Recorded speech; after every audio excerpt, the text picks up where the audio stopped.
All right, ladies and gentlemen, welcome back to a tasty episode. I came up with that on the fly. A tasty episode with David Rabie here, the co-founder and CEO of Tovala. David is a Chicago-based founder, similar to myself, and I got to first know him. When was that, David? That must have been Maybe a month August, ago, September. 2 months ago. 2 months, yeah, maybe it wasn't. Yeah, it's point wasn't too long ago. So David's office is here in Chicago, over in the West Loop. I met him via a friend, Jason Fiedler. I think that's how you say his last name, Jason Fiedler. Shout out, Jason, friend of the pod. And so I walked over and I was learning about David's business, and I was like, man, there's so many interesting parts here. So I invited him on. He was gracious enough to take the time, and we're gonna kind of unpack the history of Tabala. So David, why don't we start off with you just telling us a little bit about yourself and sort of the origin story of Tabala? Yeah, so great to be here. Excited to unpack our business a little bit. I'm originally from California, born and raised in LA. Always wanted Yep. to be an entrepreneur as a young kid and found a passion for health and wellness when I was 18. And that set me on a path that eventually led to me starting Tovala about 10 years ago. And the idea came about from a personal pain point I had. I love to cook. I love fresh home cooked food. Was Hmm. tired of eating out and ordering delivery and didn't have the time to use meal kits and thought there's got to be a solution that is kind of a combo of all those things. And we Yeah. built a product that's modeled after Keurig and Nespresso. And we sell you an oven. It's a magical oven that does all this cooking for you. And we also sell you food, but that food arrives uncooked. And you scan this QR code and the oven cooks a complete meal for you from scratch. That was the crazy idea 10 years ago when I was here in business school. And now it's a reality. 10 years ago. So you started in 2015. Is that Yeah. right? Yeah. Yeah. So I had one of these meals at the office, and it's like you have like an app too, right? So it's like Yes. you scan the QR code, it opens the app, you like type in like what you have, and then it cooks it according to that food, right? Yeah, yeah, you can use the app or you can just use a QR code that comes with every meal. Every meal's got its own insert. Okay. And then the app will track the progress of the oven, give you a push notification when it's done cooking, and you Oh can yeah, yeah, order yeah. your That's right. meals Yeah, through yeah. the app, things like that. It'll go to your phone when it's ready, so you can Yeah. like walk away and like not worry about it. Yeah, so it's like it's a really simple idea, but I find the business so fascinating for a couple of reasons because there is a very interesting sort of technology layer here, and then also just the way that these guys have sort of managed to scale the business. I think is worth diving into because there's this idea of a payback period in D2C, which can be ever so elusive sometimes. But for certain types of businesses, it really works. And so, Dave, I think like where I'd like to start is, I don't know that we have to spend too much time on the concept. Like I think it's fairly straightforward. But tell us a little bit about like the actual business model. And you guys have the device, you have the food subscription, you have the app. Tell us a little bit about the business model and how you've kind of discovered, how this thing actually ends up working. Because I think it's truly fascinating. Yeah. So if we go back to the beginning, the idea was we'll get this oven on your countertop, own the most valuable real estate in the home, and then be able to sell you food on a regular basis and make the bulk of our money from the food. So razor blade business model, very similar to Classic. Keurig and Nespresso. And our dream initially was we'll make a profit on the oven and use those profit dollars to subsidize the marketing expense Yep. and start making a profit from day zero on the customers we acquired. So when we launched, Mhm. the oven was $400, and then you signed up for meals from there. That didn't work. And there Because could be nobody wanted the oven. people wanted it, but nowhere near the amount that we needed for the business to work. Okay. The retention was great when people ordered food, but we we were charged basically, if you think about it, like at the end of the day, we're selling access to our food service. And Yeah. the oven is a barrier to get into that food service in a lot of ways. And so Yeah. we were telling people, give us $400 to try our meals. So the analogy I like to joke is like, imagine you walked into a Kroger or a Whole Foods. Before you walked in, they're like, hey, give me $200. You Or have you to buy a went to freight. order Yeah, from yeah, Grubhub and they're like, actually, yeah. before you order this pizza, like give us $55 just for the That right to makes sense. order it. Yeah, yeah. And we were an unknown brand, totally new concept. So the demand just wasn't there at $400. So we quickly shifted our pricing model to a lower price on the oven with a commitment on the meals. And that was our way of kind of separating the two types of customers. You have customers that just want the oven because the oven does Right. all this cool stuff on its own outside of our meals. But then the bulk of the customers we want to acquire are people that want the food. And we've always viewed the profit or loss on the oven as part of our customer acquisition cost. So Yeah. we're not in the business of profiting on ovens. We just want to get on your counter and sell you food. And so Yeah. Yeah. we're comfortable losing money on the oven and then making it up over time on the food service. And so the oven, so originally you were selling it for like $400, and now it's like what, like 60 or something? Yeah, just depending on the time of year, like for Black Friday, it's literally $0 for our lower priced oven. It's Oh, you $0. give it away. Give it away. You pay $10 of shipping. Oh, And then you have to commit to ordering from our meal service 6 times. We only do okay. that a couple times a year, but the rest of the year, it's still very low priced. Like you get your oven for Yeah. 69 bucks. So super low cost. And if you look at the kind of trajectory of price of the oven from inception to today, it's kind of on a downward trajectory. The elasticity around price of the oven is enormous. And Right. we just find that at a lower price, conversion rates are much higher. You Mhm. attract a broader pool, so retention does get impacted slightly, but nowhere near to the degree in which conversion rate improves. Do customers that buy the oven and then order the food, do they retain better than somebody who just orders the food? You can't just order the food. So you no, no. You can buy just the oven, actually just on Amazon. You can buy the oven standalone, but Okay. you can't buy the food without the oven. Okay, interesting. So can I ask, how much does the oven cost to make? Yeah, they call it roughly $150 plus or Okay. minus with tariffs and which model, but that's kind of in the general vicinity. So you're willing to lose $150 on the oven as well as whatever advertising costs there actually are, right? Uh-huh. So that means that CAC has to be fairly high, which means given that where you guys have scaled to, I mean, Tovala is I don't know how public you are with the numbers, but it's a big business. Um, and so there must be some pretty substantial LTV sort of on the back end of this. So walk us through, obviously you guys tried to start out with the $400 oven, and it reminds me of I had Ryan, I his last name all the time. I type of Benzian from Jolie And it, on the podcast a couple episodes ago, and so they sell shower heads, right? And it's a beautiful business. He's radically transparent with his numbers. 8 figures of EBITDA, a little bit smaller than you guys on the revenue side. But he wants to be first order profitable on the shower head. It's like $150 product or something like that. Mm. Um, and then, it makes me wonder, like, okay, well, what if Ryan were to pull down, his cost of that shower head? Because their retention is phenomenal. I mean, it's like truly unreal. Uh, Rivaled only by, I think, Tovala. So walk us through a little bit, like, how did you kind of discover that this was the case, and like, how do you think about payback, and like, how much money are you willing to actually lose? And does that change cohort to cohort, or is it pretty locked in at this point? Like, I just want to hear how your brain works in terms of scaling. Yeah, great question. So I think the first thing to know is we've raised a fair amount of venture capital. And so the How game we much? signed up for about 110 million Oh uh, wow, I did not realize of that. equity. So the game we've signed up for is we got to grow fast. We're willing to lose Yeah, money in pursuit of that growth for a period of time. We've been profitable for a couple of years, but yeah. so that's the first thing. So from day one, we were like, hey, we're willing to take longer payback periods and do our best to stay disciplined. And so Mhm. we had a 3-to-1 LTV to CAC ratio as the North Star metric, and I'd say have Yep. not strayed too far from that over the years. There were periods of time, I will say, in 2021 where that dipped to 2-to-1, and our Yeah. paybacks started to go beyond a year. Not a lot beyond, maybe like Okay. 13 months, 14 months. That was a short period. I'd say outside of that, 3-to-1 has been the North Star. But we've gotten, I'd say, much more sophisticated around how we think about that than we were in the first 3 to 4 years of the company existence. So we look at LTV by channel, by month, by geography, and Mhm. then use that to set very specific CAC targets for the team on a month by month basis and on a channel by channel basis. And in terms of like the payback period we're comfortable with, that also fluctuates a little bit based on, call it, yearly goals. Sure. But in general, like kind of around a year. No, not anymore. Oh, not I'd say anymore. our paybacks now are sub 6 months. Oh, really? Okay.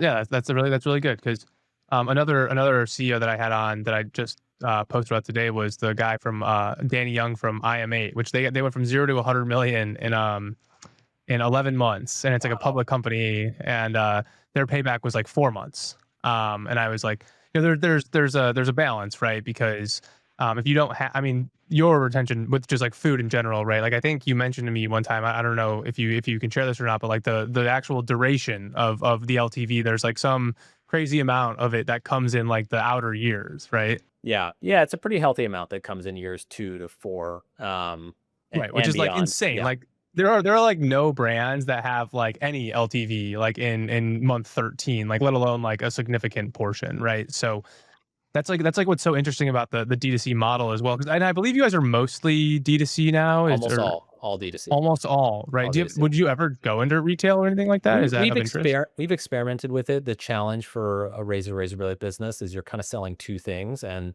the Yeah. blades that we sell are direct to consumer. And so what we found is it's tricky to drive people from buying an oven in a physical retailer to signing Yeah. up for a subscription on our website when we don't control the whole customer experience. That makes sense. Okay. So okay, so now that we've established sort of like the uniqueness of the model, I want to kind of take maybe just like one step back and when you guys, you mentioned you raised like over $100 million in venture capital. Like, walk us through, the evolution of that decision and that sort of avenue that you've selected, and like, had you defined this model by the time that you had chosen to go down that path, where you were like, hey, like, we know that this market's huge, like we can subsidize, a 12-month payback in this case, and so we need to go raise the money. Like, was that kind of the evolution, or can you kind of share with us about like from starting the business to raising your first round and sort of scaling beyond? Yeah. I think, I mean, this was many years ago. Our first round of funding was 10 years ago, almost exactly. Okay. And I don't think I had the like experience or wisdom or mentors to like really think about whether we How should or old were should you at that not. time? 28. And Uh, that was this post grad school, right? right after grad school. Yeah, Right yeah, after okay. grad school. And I was definitely like kind of excited at the idea of raising venture capital and allured Yeah. by Silicon Valley and TechCrunch and all those things, and didn't really think about, okay, what are the implications of going this path versus the other path, and Yep. should we consider a world in which we're not raising venture capital? Now, all to say, I think we would have ended up in the same path, but I didn't even Mhm. go through that decision making process, and that's something I try to talk to young founders about, that there are multiple ways to build a business, Right. not just one. So we kind of jumped head first. We won a business plan competition at the University of Chicago that came with $70,000 of funding. And the reality Nice. was, to get the business off the ground, we needed money. Like, we Yeah, needed yeah. money to hire people, to prototype, eventually for tooling. Like, there's real infrastructure that comes with Tovala. And so we would have regardless needed a few $1 million to get everything Yeah, off the yeah. ground. And but I will say, like, the plan going in was, we're going to go raise multiple rounds of funding. Like, this is going to be a Okay. business that requires a lot of capital. There's not only a lot of capex, but we are going to spend on marketing. And while we hoped to make money on the oven, even if we did, it was in the back of our minds, like, we might go spend way more on marketing, even though we are Mhm. making money on the oven, in order to drive that accelerated growth. So yeah, go ahead. I was gonna ask, so you did Y Combinator, right? Yeah, yeah. Is that right after? Is that when you're 28 as well too? Like, is that kind of Yeah, pre? it was 9 years ago. So I think I turned 29 and we went Okay. through YC.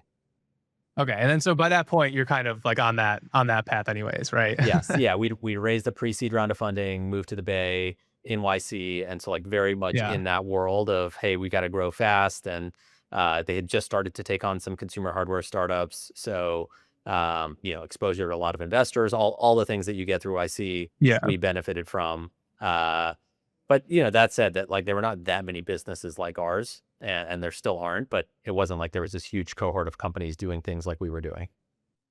Yeah. I mean, so and then the technology element, right? Was that like something from the beginning as well? Because I mean, like, I'm doing it now. Like, it's expensive. I can't Yeah. imagine 10 years ago like how much it would have cost. Like, was that kind of part of the impetus of raising the money as well? It was, like, the reality is, there's a ton of Wi-Fi connected appliances and kitchen products that don't need to be Wi-Fi connected. Like, they've got very basic features for the consumer, but for us, it's actually imperative, because our Yeah. meals change every week. We ship them to your doorstep, so we have to update the way Yeah. those are cooked over the air. And so, not to mention, like, we add grocery products, the app gets updated. Like, central to the functionality of this thing is that the oven is Wi-Fi connected and there's an app experience. Without It's that, like a true like IoT. yes, Yeah. like, it needs to be internet connected. Yeah. Without it, the value prop falls flat. So that had to be true from day one. And, I think we also felt like marketing had to be a core competency of ours. We had to build out, a fair amount of Mhm. custom back end for that and a decently sized marketing team. So yeah, technology, both on the hardware side, the software side, the firmware side, was in the DNA. Three out of the Yeah. first or four out of the first five people we hired were engineers. Right.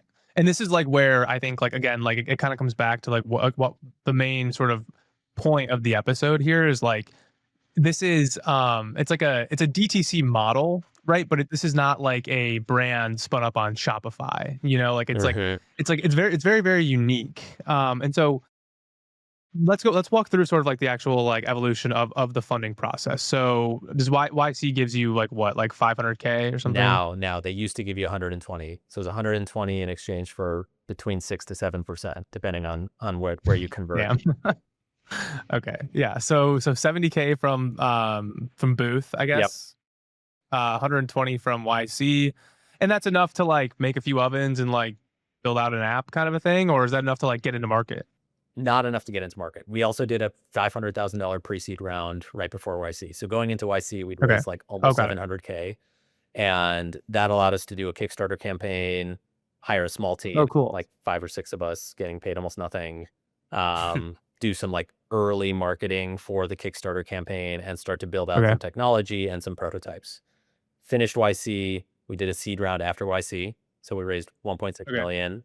That was not easy. Like, that came from a lot of different groups, couple Were you institutions. selling the product at that point yet, or is it No, still kind of no, in? we Okay. had So done a now we're like 2 Kickstarter. million in. Yeah, we're Yeah, 2 million in. We're still not selling. we had done a Kickstarter and pre-sold 1,000 units, but we're not Okay. shipping. So we were still kind of in build mode.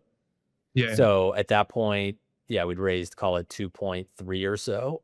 Um, and we're actively building the business, and could think about the business in 3 stools. So software, hardware, and food.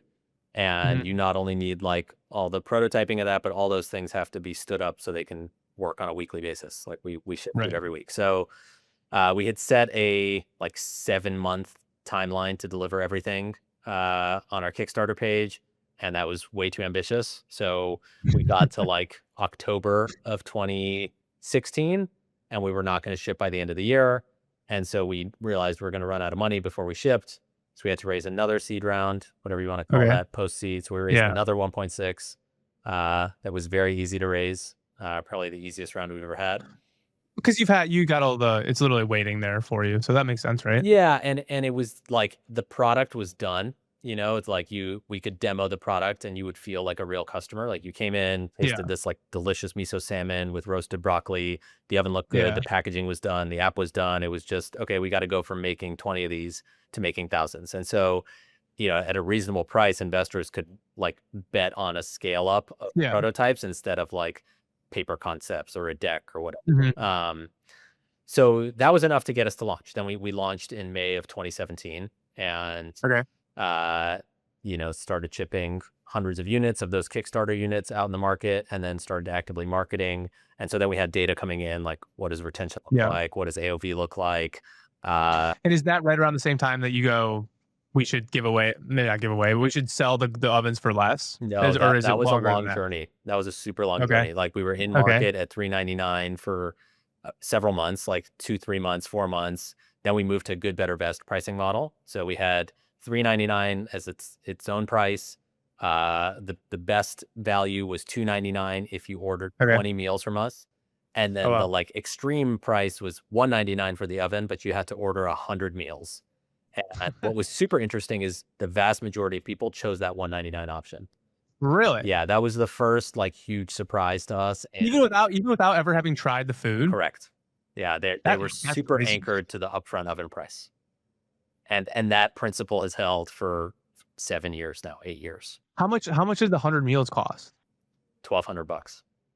Holy, Yeah. that's the most that to me is super counterintuitive. Is this kind of around the same time, I guess, that like HelloFresh and Blue Apron and all them are gaining popularity? Like, were you kind of We part we of were that like a whole? year or 2 behind them. So by the Okay. time we like, when we raised that seed round during YC, Blue Apron was raising either tens of millions or hundreds of millions. So they were Yeah. scaling super rapidly. But there's benefit to that, right? Because they're kind of making the market in some ways. I mean, they're the ones, incurring all the cost at least to kind of educate a lot of these consumers. So I'm sure in some ways that was beneficial, probably. I think at the time it was good, and probably the larger arc has not been great, but at the time it was Yeah, good. But that said, like, it still took us a couple years to really figure out how to scale and find product market fit. yeah, It just didn't come easy to us the way it did. Like, if you launched a D2C meal kit company or prepared food company in 2017 or 2018, you were going to grow fast, and we were not yeah. growing fast. It took us a while to really figure it out. Okay, well let's walk through that. So it's 2017. We're in market. We've raised what, two or Like four four million four million dollars, bucks. Yep. $4 million. Um, when do you think you hit product market fit, and what did that look like, and how did you know? Yeah, we debated it for a long time. We had great retention, like significantly higher than every other meal kit business, closer to Yeah. pet food companies. And we're like, well, our Hmm. retention's amazing, NPS is high, customer demographics are really broad. Like, there was a group in the company of which I was part of that was like, yeah, we've got product market fit. And we were able to raise a Series A off of that data, even though we really had not figured out the acquisition flywheel. And so Okay. we came into 2018 feeling pretty good, like raised the $9 million Series A, hired some more people, and felt like, all right, the growth was going to come.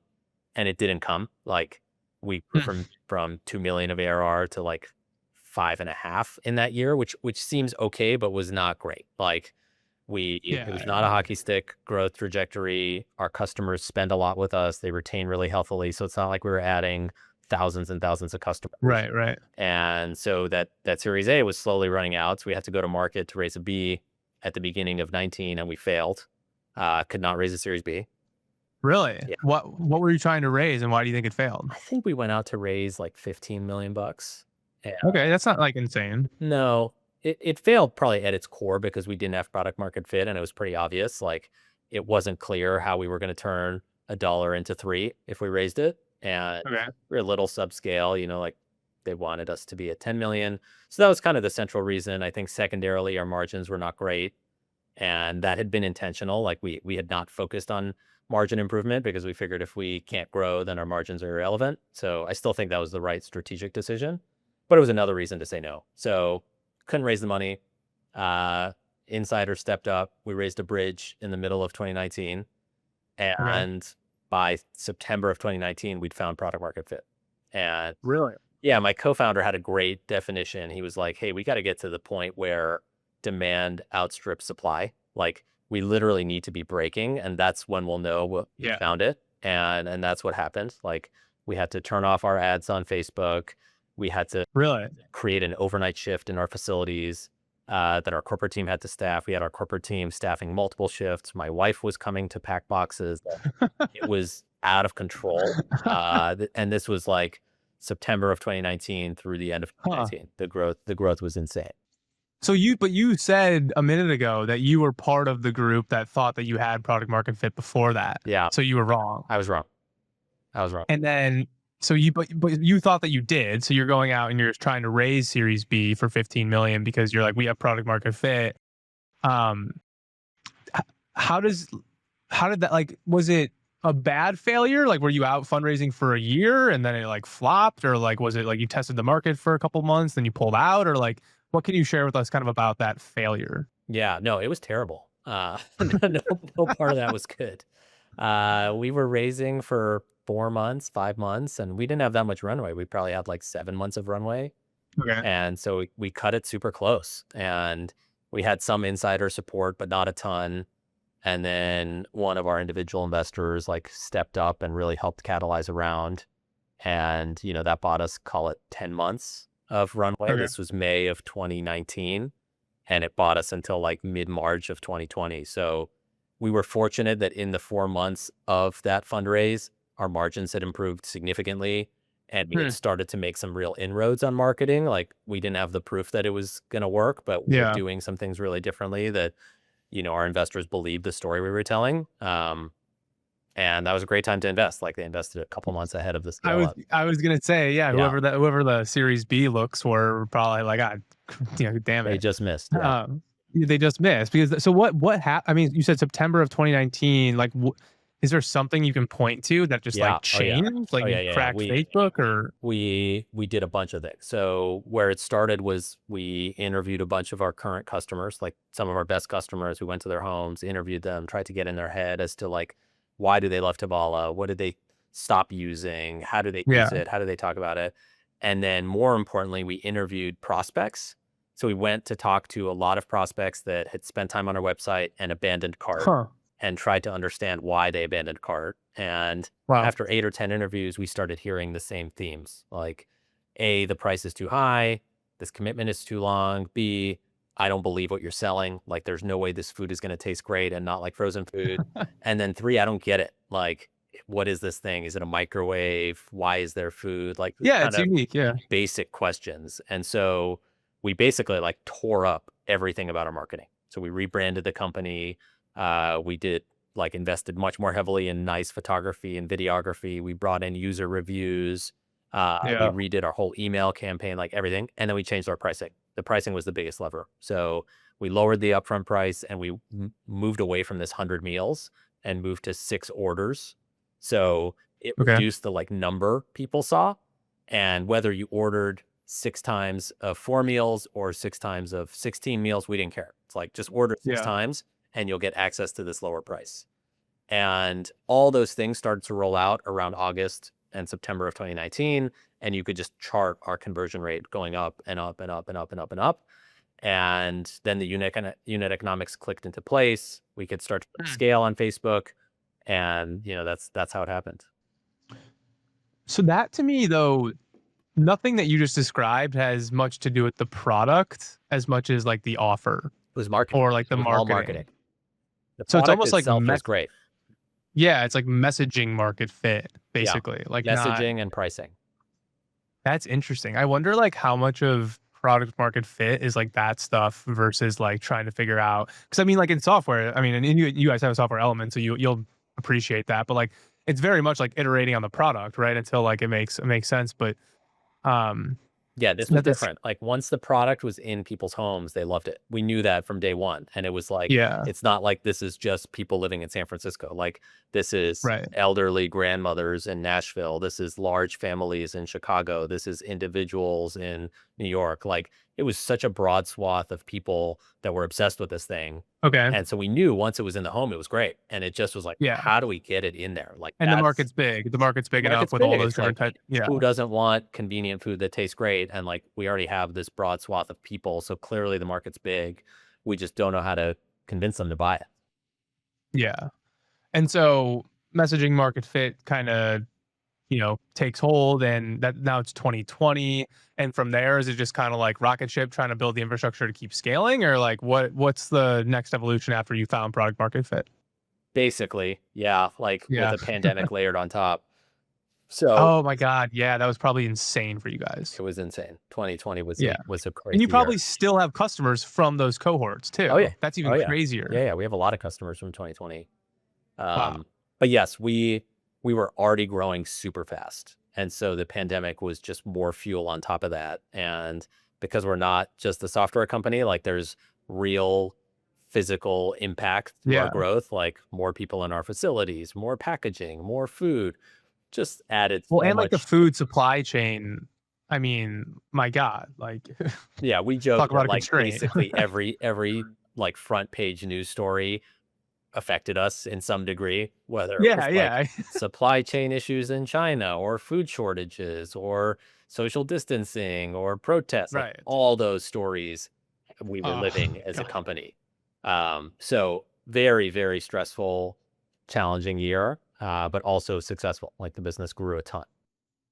Yeah, because I mean, in the face of all of that, I mean, I don't know about you, but I'll never forget the second quarter of 2020 when all those advertisers like turned off all their spend, and then it was like, I mean, I think we were getting like, I'm not gonna remember the numbers, but like the CPM, it was like free. Yeah, it was Like, crazy.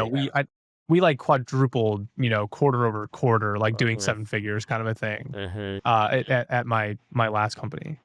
Um, but it did come with its own challenges, right? I mean, like we were growing so fast that we were selling out so much stuff, and a container cost like 25 grand or Right, something. right. Right. And so it's like, we start, our approach is like, we're just going to airship it and we're just going to, do it and kind of capitalize on all of this. So, I think that was the right choice for us at the time. Um, but yeah, so then do you eventually raise this Series B Yeah. that you tried to do in Yeah. 2019, the Yeah. growth We raised a B and a C in 2020. Oh, B and a C. Yeah. Okay. Yeah. Are these all from different investors? They were from different investors. Yeah. So the B was led by a group called Finisterre Ventures. That Okay. was a food tech fund. And then the C was led by Left Lane. Oh, interesting. Okay, I didn't realize. Yeah, that's cool. And how much was the B and how much was the C? The B was 20 million and the C was 25. Okay, so it's not like you Yeah. like stepped up from like doing some $15 million round to some $80 million No. round. Like No. yeah.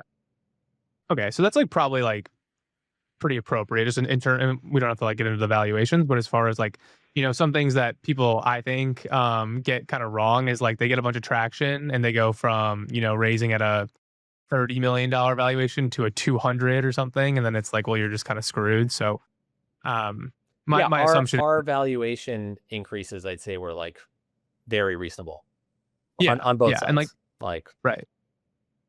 Yeah, and that's like something. I mean, it's so important, because like now you have presumably grown into that valuation, and you have the ability to go in and if you want to like do something else, yeah. instead of just like kind of sitting behind the eight ball, which a lot of folks, especially, I mean, this is like a little bit of a tangent, but like in the AI space specifically, like where I see, like we just raised our seed round a couple months ago, and we did it at like a valuation that was probably like a fifth of like what we could have gotten. Uh-huh. But it's because like I don't know why people are doing this stuff. I mean, it's absolutely crazy. I mean, Yeah, I guess it's the alluring. dilution is Yeah, the it's alluring to have a high valuation on your company, and obviously you own more of it if you sell less of it. So it's pretty yeah hard to turn down the higher prices. I totally get that, and I think we were maybe lucky or whatever it was. Like we never raised a crazy amount of money at a crazy valuation, and so we didn't have some of the issues that other companies that yeah were growing super fast during the pandemic had. And I think that was very lucky. So like it allowed us to continue to succeed after the pandemic. right. Right, and, like, in a world where D2C specifically, I mean, again, Tovala is a little bit different, but D2C, let's say, like, the graveyard of D2C brands from 2021 to 2024, maybe 2025, is pretty crowded. So, you guys were able to kinda lean on, the model in the right way and kinda get it to scale, to a point where everybody seems pretty happy. So, I guess that kinda leads into my question now, which is, like, what is like sort of your grand vision for the brand, and like how, like what's like the roadmap from like the tech side or the product side or the food side, kind of walk us through like what's top of mind for you and the team right now, and like where do we think we want to go? Yeah. So, we went through this hyper scale up period. We went through a shorter period of getting the business Hmm. profitable and growing, but not growing as fast. And now that we're comfortably profitable, we want to grow a little faster. And so there's a lot of focus Yeah. now on awareness building and investing in the top of Okay, more funnel. brand stuff. Yeah. Yeah, a lot more brand stuff. We're at a scale now where we need to do more of that. And we've hired a lot of new people on our marketing team that have a lot of comfort and experience around content creation and brand Yeah. building and edutainment, as we like to call it. So that's kind of on the marketing kind of big picture side. On the product side, the kind of big goal is how can we really expand the size of the menu? And the reason for that is, Okay. today, if you come to our website, we've got, call it roughly 40 items per week. And if you're in a household of four, and if a couple people have dietary restrictions or certain flavors or things that they like or don't like, all of a sudden those 40 items become 8 or 10, Yeah. and we're Yeah. not interesting to you. And if you have a very particular diet that we don't serve, we're not interesting to you at all. And so, we've always believed our value prop will work for a huge chunk of this country, but everyone eats differently. And so adding more items to the menu that serve different audiences can just kind of help us grow the TAM. And so that's a Yeah. big part of what we're doing, as well as like serving families, I will say, is kind of the other big initiative. Is personalization like a fine word to use? Yes, yes, and those will come together. So, like, as the size Yeah. of the menu grows, today there's 40 items, so, like, you can only personalize so much when there's not that many Right. SKUs and people like to look at all of them. But if that 40 becomes 80 or if that 80 becomes 100, it's Right. hard to go through all that. And our goal will be to like dovetail those two initiatives so that as the menu really grows, our personalization initiatives and kind of features within the app will grow as well. I'm gonna make like what might be like a crazy comparison. But so like I've been like an investor and like a fan of Hims and Hers for like 5 years, and they pay I think like I don't know that they publish the numbers, but you can kind of back into it, and it's something like $1,200 a customer. But it's extremely sticky stuff, obviously, because it's medicine.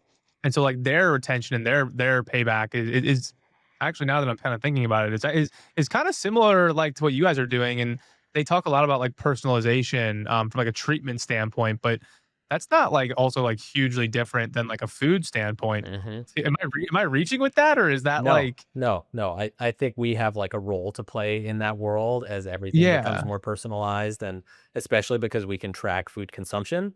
So when you scan a QR code, we know you've scanned the QR code. We know the usage on yeah, your oven. And so that's pretty powerful because we've got all the macronutrient information on whatever you've consumed. totally, And so we think we have like, again, a role to play in this food as medicine, personalization yeah. world where everything is going. And like now I'm getting my wheels turning. Like, what if so like I'm trying like Function Health, Uh-huh. like they do like I just heard about them because they raised that big round, but Yeah. my understanding is that they do like a blood test and they can tell you like what food to like buy. Like, could you like partner with like or like could you do something like that? And then like they're getting personalized. I had this idea one time, by the way, in 2019, where it would like integrate with your Instacart and you would like, cause Yes. when Instacart came out, and I was like, what if you Yeah. could have like food delivery service that, knew what you needed from like a micro and macro nutritional perspective. Is that like at all what you guys are thinking about? We are talking to not Function, but a company kind of in the same space about something like Okay. this. So basically, we would work with them, uh, kind of use their brand to develop a line of meals that fits within their thinking. And eventually, I think that would get to a point where the meals would be somewhat tailored to each individual based on their Yeah. biomarkers and whatever their, biological history is, et cetera. Okay. That to me is And like then pretty because we cool. collect all the data, it's like a really easy feed into whatever is the data hub that we end up working with. Yeah. And eventually, like that could open up like a totally new market for you guys too. I mean, who's the customer today? You told me, but I forget exactly. Like it's not like Yeah, the biohacking optimizing. not today. We have optimizers, but I wouldn't say that's the core customer. The core Yeah. customer is Sam. She's in her mid to late 30s. She's super busy, wants to outsource everything that's non-essential in her life, cares about the food she Yeah. eats, doesn't love to cook 5 nights a week. Maybe she'll cook once or twice a week on Sundays. Doesn't want to order too much DoorDash, is tired of making scrambled eggs for dinner. Um, and Hey, I eat scrambled eggs for yeah, dinner. yeah, a lot of people do, and they feel bad about it, and we're there to help. So that's kind of the core customer, and then we kind of follow Sam throughout her life. So like as Okay. Sam gets married, as Sam has kids, the need state becomes more severe in some ways, like less time, more focus on family, Yeah. kids, work, etc. As Sam's kids get older, we're not a great solution today, but we are launching a family meal product in Q1, so we'll be able to serve 4 people at once in our oven. Oh, cool. And then when Sam becomes an empty nester, we're great. Like we have a lot of empty nesters. We're a really good solution for them. They still want to eat well, but they just don't want to cook anymore. Yeah, yeah. Okay. Yeah, that's I can see that. That makes a lot of sense to me. I guess maybe just shifting gears like a little bit just because now my head's kind of spinning on like the technology and like the applications because ultimately like there's kind of an like you mentioned to me I think at the office like there's something unique about the supply chain, like you guys are the only Mm. people that can ship frozen food or something. The what's unique for us is that we need to source proteins that are very, very specifically sized and weighted Okay. because you as the customer are not doing any work. So we can't send you one salmon fillet that's, 3 inches tall and send someone else a salmon fillet that's 1 inch tall because they're going to cook differently. They all have to be Yeah. within a very tight specification range. And so that makes the supply chain a lot more complicated. There's a lot of companies that can't work with us. Um, but we figure that out like at this point. But because it's not cooked already, or Correct. So the yeah, it's proteins, not pre-cooked. yes, the proteins that we send to Yeah, customers are totally uncooked, and that's like right. central Which is part of unique, but the like that's not how it is with HelloFresh or anyone any other prepared food service is all pre-cooked, and you're just right. reheating leftovers at the end of the day. If you Right. want to So buy a meal kit, they're going to send you raw protein, but you're still doing all the cooking. So we're kind of the best of both worlds. You get a yeah. fresh cooked, like truly cooked from scratch, chicken breast, pork chop, shrimp, whatever it is, but you're not doing any work. And are there health benefits to that? That's a great question. Probably nothing that's been studied. Like Okay. what is the merit of eating a piece of chicken that was cooked 2 days ago Does it versus just cooked taste better, or do you for just like sure? Tastes, doing things hard way? tastes. Maybe I'm a masochist, but like, Yeah. no, I mean, to me, reheating a piece of salmon in the microwave is pretty gross. Like Okay. pre-cooked salmon fillet Yeah, that's yeah, shipped across the country that you throw in your microwave, just gross. Like yeah. not my thing. Texture is all the same. Versus cooking a salmon fillet from raw with like a beautiful glaze on top and broiling Mhm. that, and it comes out piping hot and juicy on the inside. Like it's completely different experience. Completely Yeah. different food experience. Is it more like premium, I guess then? Is that kind of like the It positioning? definitely feels like a premium elevated product. I wouldn't say it's priced at a premium point. Okay. We're in line, if not like a little less than some of the prepared Okay, so food it's a better services. product. It And just makes for a better product, yeah. yeah, and we're much lower than DoorDash. And it's probably why the retention is so high. Yes, that is a huge part of Um, it. Like the food tastes great yeah, and it doesn't become stale. Like if you eat microwave food for 6 weeks in a row, it all starts to taste the same. Like that's just not true for us. right. So if I can, so if I'm you, have the ability, I have the supply chain that has the capability of, whatever you said with the proteins, makes the food tastier. And I have all the data in terms of, what do people looking to eat, or what do they need to eat based on their biomacros, if you have this partnership, or whatever. It's almost like Tovala can be like, you are like the infrastructure of like personalized diet almost, right? Like literally, like from the sourcing like to the cooking. Like Mhm. it's like you're like the end to end, yeah, like data pipeline for like Yeah, we for definitely could be. I think that the challenge to figure out is like how much customization is required to do that super well because it's hard to customize and get economies of scale and maintain yeah, quality. Like we can't be producing 3,000 different kinds of meals every week. Like there's no way in which we could do that with the current yeah, setup. yeah. Like you'd have to rethink everything about the operation. But um, Jeez. yeah. Is there a world in which we could kind of figure out a way to do that where you're not personalizing everything to that degree? I think Yeah. so. And I think we've got a super unique role to play there. Yeah, maybe it doesn't need to be like hyper personalized, but like just, like there's enough permutations Correct. Correct. where it's beneficial. So I'm getting myself a little bit off track. The reason I started to ask that question, and I wanted to just shift gears like a little bit. So remind me, you guys have like an engineering team, right? Like, you have, how many Yes. people are like on your technical staff? It's like some big number. Yeah, the non-hardware, so just like software and data is I Yeah. think like 16, 17 people. Okay. So that's I think we Iris, which is like a big data platform. We're not as big as Tavala, but that's about what we have sort of on our product side. So just for context. So I have two questions. Because you're hybrid technology company, but more so than the average D2C brand. Like, we have to talk about AI just for a second. Like, Hmm. how how do you use AI, like either in your product or like in your business? Because whatever you're about to say is definitely way different than like your prototypical like brand founder, because they don't have 15 technical staff members. I'll start with our engineering team uses it extensively themselves, Of just to course. make themselves more productive. In terms of like customer facing applications, CS is the first place we're super focused right now. So we've got someone Okay. internally that's a longtime Taval employee, currently an engineering manager, but is kind of wearing two hats, I would say, as an AI czar within the company and kind of leading the Okay. charge on implementing AI function That's by smart. function across the company. He's got someone reporting to him now that is solely focused on AI.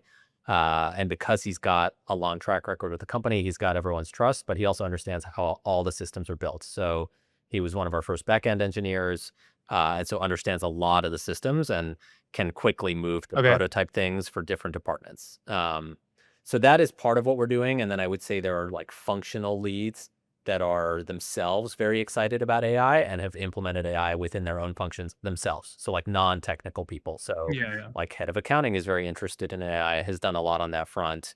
Some folks on our marketing team, super interested in AI, are implementing it on their own workflows. So Mhm. we are trying to propagate, I would say, across the organization, and it's happening in a lot of different ways. But I also wouldn't say like AI is transforming our company today. It's definitely not. Yeah. And in some ways, at like a really meta level, we feel like our business is quite defensible from AI, at least like the AI that we can all wrap our heads around for the next 2, 3, 4 years. Yeah, yeah. It's not coming for Tovala.